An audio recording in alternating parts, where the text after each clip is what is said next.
Today, I am going to share a completely true story with you.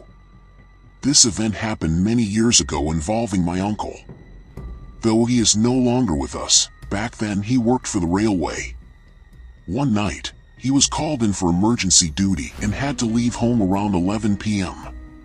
My uncle was responsible for maintaining the railway tracks, and that night, he worked alongside 5 or 6 colleagues, maintaining the railway line for about 3 to 4 kilometers. It was cold, and there was fog all around. By the time they finished their work, it was already 2 a.m., much later than they had anticipated. One of his friends then suggested that it was too late to head home. He mentioned that one of my relatives lived close by, and invited everyone to come with him to his house. They went there and fell asleep. When morning came, they would return to their homes. Some of Uncle's friends got ready, but Uncle and his 2 friends decided to go back home instead. After that, Uncle and his friends started heading toward their village. In their haste to arrive early, they took a different, smaller path.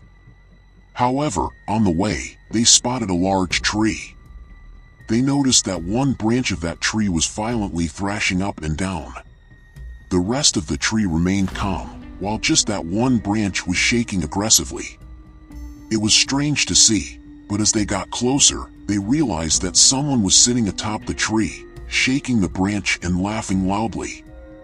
When Uncle saw this, he immediately understood that this couldn't be a human, it had to be a witch. The 3 of them stopped and began to discreetly observe her. They quietly discussed among themselves that going further wouldn't be wise. If that witch saw them, she wouldn't let them escape. Just then, the witch who had been laughing loudly suddenly burst into tears, and at her weeping, everything fell silent. Everything around seemed to freeze, and then that witch, whatever she was, leaped down from the tree. Once on the ground, she fixed her gaze on them but didn't utter a word. The 3 kids remained hidden in their spot. After casting a glance at them from the tree, she climbed back up again. The kids assumed she hadn't spotted them, and thinking so, they began to sneak away. However, after barely taking 10 steps, they heard her loud laughter emanating from the tree, and she called out to them in Bengali, "What do you think? I didn't see you. I've been listening to your heartbeat for quite some time." With this, she broke into another round of loud laughter. On hearing this, Tamama and his friends were terribly frightened. They realized they were far from safe, so summoning their last bit of courage, they bolted away, using every ounce of strength they had. But while running, one of their friends stumbled and fell, and as he did, she landed right on top of him. Yet, they couldn't afford to stop there, or they would meet the same fate. They kept running and, after what felt like ages, they finally made it back to their village. Once home, both were in terrible shape. Their grandmother started to inquire about what had happened, and they recounted the entire tale. She advised them to quietly go to bed, and the next morning, she shared the incident with the other villagers. They decided to go back to the place where all of this had occurred during the night, but when they arrived, they found nothing unusual. But then they heard the sound of dogs fighting with the bushes on the side. Then one of the men went there and saw 2. Pratibha was lying a corpse with a straight foot, and the dogs were eating that last one. On seeing this, the man's thing went out. Everyone quickly came there and started looking at that dead body, but no one had the courage to pull it out. But then, at the behest of the Sarpanch, some people together took out the last one. Then when that dead body was taken to his house, those people started crying a lot. A few weeks passed like that after that. A few weeks later, one night, my uncle dreamed that his other friend had also been killed by the witch. When my maternal uncle told this to my grandmother, the next day Nanny was far away from a world, i.e. a tantric. Actually, that Gunya. The grandmother seemed to have a brother in the relationship and was a well-known Gunya of that area. Nanny took the rice of her house to him. As soon as he saw the rice, the world told Nanny that there is a shadow of a very big witch on your son and she wants to take his life. Hearing this, Nanny's heart beat and told the world that by doing anything to save my son's life, then the world said that he will come to his house on Tuesday, and after saying this, he gave Nanny 2 threads and a small bottle of water. He said, "Bind this in your son's and his friend's hands and give them a few drops of this water to drink." Then the grandmother headed straight to her brother's friend's house first, as it was on the way. When she arrived, loud sounds erupted from inside the house, sometimes crying, sometimes laughter. The grandmother told his mother to give this thread and water to her son, but his mother, in tears, replied that she had gone to show her son a world as well. However, the Chudail warned that her son didn't have much time left, the witch would kill him. Nevertheless, the grandmother reassured her that it was fine and urged her to somehow give him this water and tie the thread in his hand. She was confident that the thread and water would help because the grandmother had visited the Guania. He was a deeply devoted follower of Kali and engaged in spiritual practices. Additionally, he worked at a cremation site, managing bodies with a gas machine.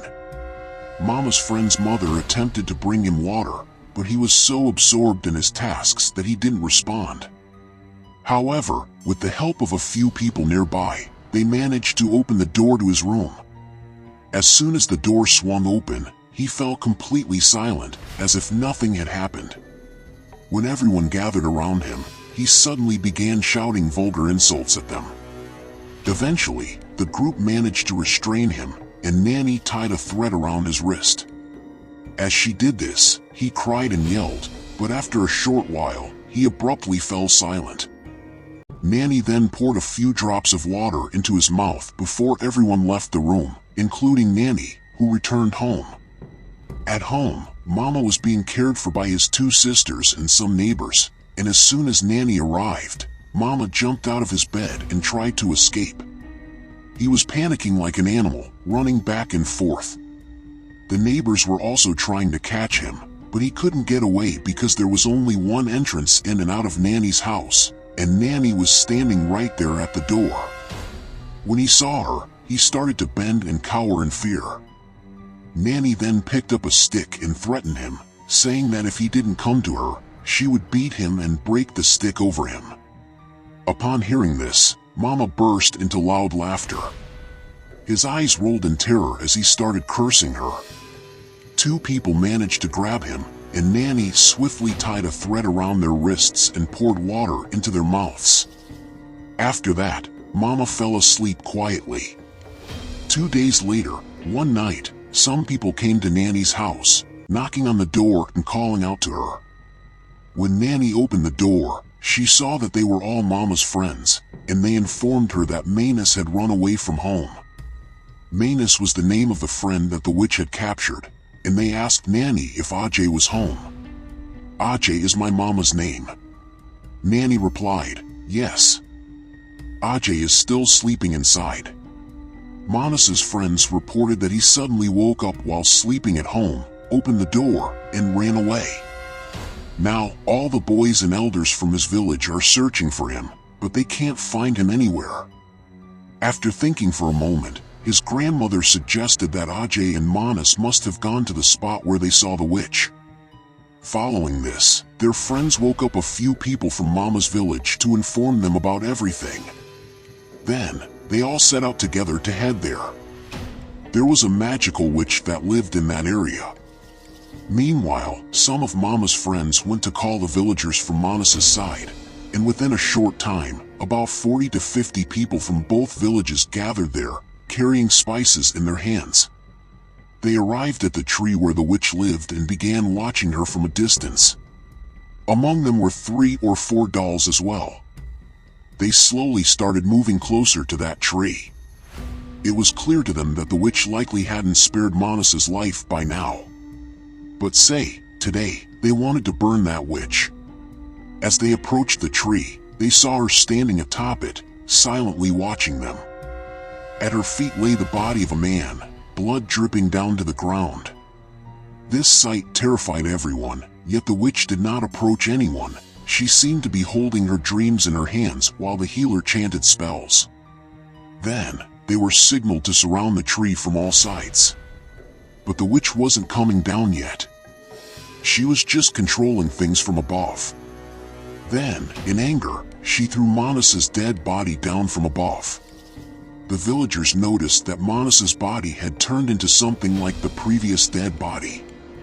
Everyone was instructed to form a circle around the tree. The witch would occasionally drop down a little while hanging from the tree and then ascend again. The villagers kept chanting mantras for 30 to 40 minutes, and just then a fierce storm hit, extinguishing all their spices.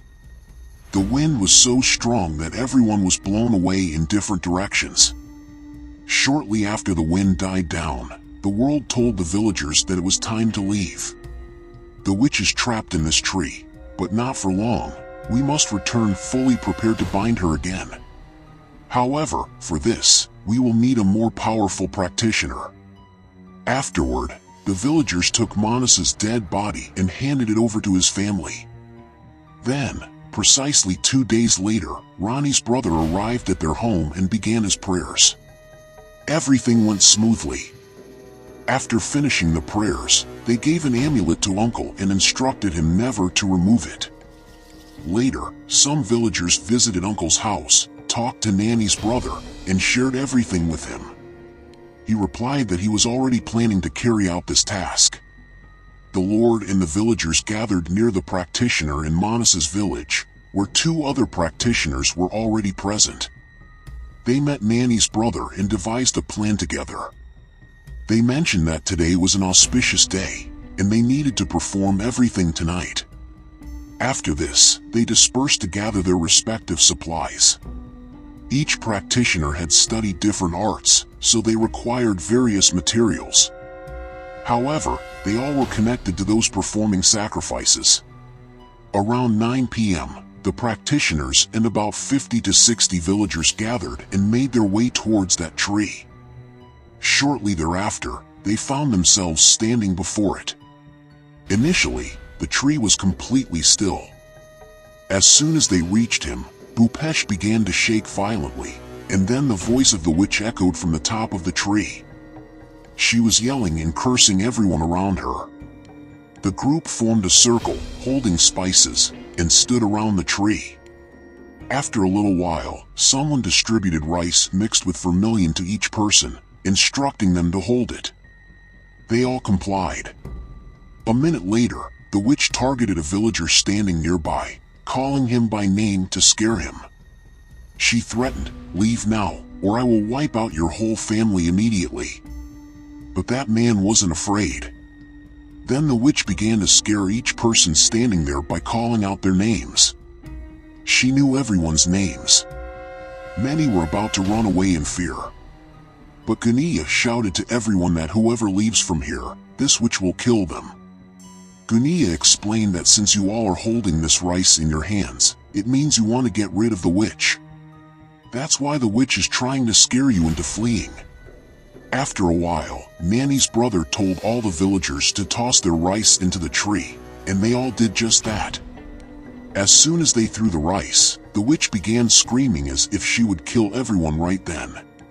But after a short while, she fell completely silent and began to sing a song in Santali. Let me share the song with you in Hindi. I have stayed longer than expected.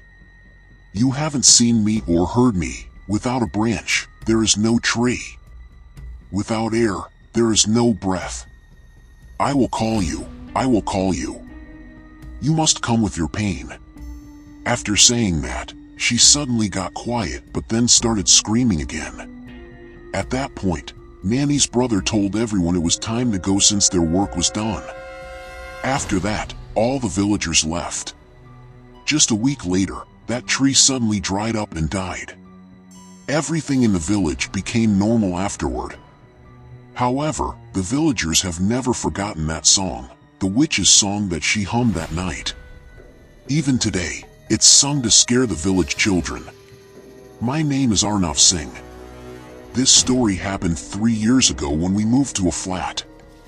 My dad worked for a company in Surat, and then he got transferred. It had happened that we moved into that house to stay for a few days. We needed to be there for a short time, so we rented a regular flat for a few months. Within a few days, we settled in. I should mention that my dad's job required him to frequently transfer from one place to another. As a result, whenever we moved, we didn't hold any rituals like Haven. For us, this was just part of our normal life. However, this time, our oversight might turn out to be quite serious. Our family consisted of 4 members: my dad, mom, my elder sister, and me. Due to her job, my sister was often busy. My dad spent most of his time at the office, and my mom, a teacher, would leave in the morning and return in the evening. At that time, my sister was in college, and I was in 9th grade. Therefore, after coming home from school in the afternoon, I was usually alone, and after moving into the new house, we slowly began to settle in. Everything seemed normal, but gradually, strange things started happening in that house. Initially, I kept ignoring all these incidents. But then one day, I came home from school just like any other day, and I was completely alone in the house. My mom had placed my lunch in the fridge before she left in the morning, so after getting home, I started to take out the food to eat again. Just then, someone rang the doorbell. I went to open the door, but there was nobody outside. I thought perhaps the kids from the neighborhood were just playing a prank. The next time the bell rang, I didn't check at all. Later, I heard someone talking outside. I went out to check again. There was nobody at the door, but there was a really strange negative vibe. I took a quick glance around, firmly shut the gate, and returned to my table to eat. But then I noticed something odd. The kitchen faucet had started running by itself, even though I distinctly remembered turning it off while preparing the food. It felt really strange to think how it could have turned on by itself. I called my mom right away and told her about the doorbell and faucet situation. She reassured me that there was nothing to be afraid of and explained that sometimes things can get a bit wonky and the water might start flowing on its own. Mom suggested that I get some rest and mentioned she would be home by 5 p.m. After that, I laid down to sleep. When I eventually woke up, I noticed Mom was working in the kitchen, which struck me as odd. I clearly remembered locking the gate tightly from the inside before going to sleep. How could she have gotten in? I approached her and asked, and she replied that the gate was already open when she arrived.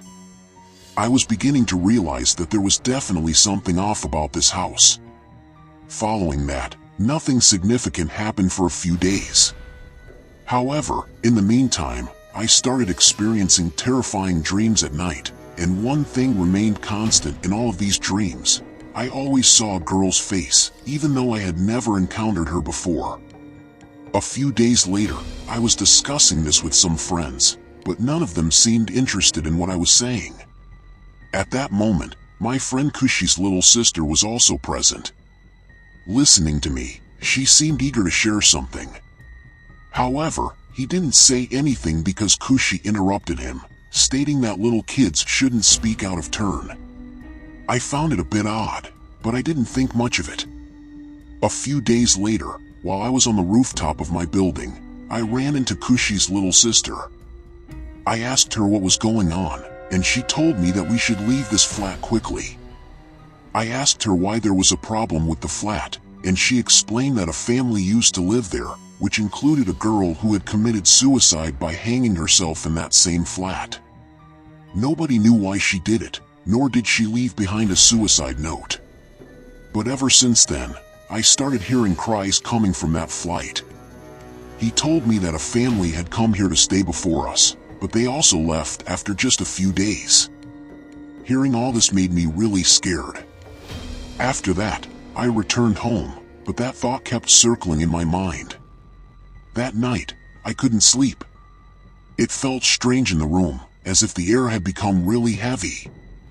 Every little sound, the ticking of the clock, the creaking of the furniture, sounded extremely loud. The face of the girl who used to appear in my dreams kept flashing in front of my eyes. After lying there for a long time, I finally fell asleep. But ever since then, I started hearing cries coming from that flight. He told me that a family had come here to stay before us, but they also left after just a few days. Hearing all this made me really scared. After that, I returned home, but that thought kept circling in my mind. That night, I couldn't sleep. It felt strange in the room, as if the air had become really heavy. Every little sound, the ticking of the clock, the creaking of the furniture, sounded extremely loud. The face of the girl who used to appear in my dreams kept flashing in front of my eyes. After lying there for a long time, I finally fell asleep. But what I saw this time is something I can never forget. I had a dream. It was night, and I was in my room when I suddenly heard someone humming from the living room. Summoning my courage, I stepped outside. The entire hall was shrouded in darkness, and as I was getting closer to the living room, the humming grew louder. When I finally arrived in the living room, I saw her. For a moment, I couldn't believe my eyes. It was the same girl I had been dreaming about for so long. She sat in the corner, crying. Her long black hair covered her face, and her shoulders trembled with each breath she took. I knew it felt like a dream, but everything seemed so real, as if it were all unfolding right before my eyes. Tentatively, I asked her, "Who are you?" She slowly raised her head. Her eyes were red, and blood dripped from her lips. She stared at me intently, then lifted her hands. I noticed her nails were long and twisted. Pointing at me, she said, "This is my house. You all need to leave." She spoke in a chilling voice. I was starting to back away in fear, but where was my love? Suddenly, all the lights in the house turned off. Darkness surrounded me. I could barely see. At that moment, I felt a hand on my shoulder from behind. When I turned around, the girl was standing right behind me, her face mere inches from mine. She whispered in my ear, "You won't escape." After that, I don't remember anything, but when I opened my eyes, I found my parents and sister standing around me, looking very frightened. As soon as I opened my eyes, everything came flooding back about what had happened to me, but my family didn't know a thing. When I asked them, they explained that I had walked in my sleep to the living room sofa and fell asleep there. When my mom came in the morning, she found me in a feverish state. Hearing that made my situation even worse. Because as far as I could remember, I hadn't even gone near the sofa, and I didn't have a habit of sleepwalking. I shared everything with my family and told them we needed to leave this house. My parents soon came to believe me, and just a few days later, we moved out of that apartment. However, even now, whenever I'm alone, I get the feeling that that girl is still watching me, as if she never let me get away.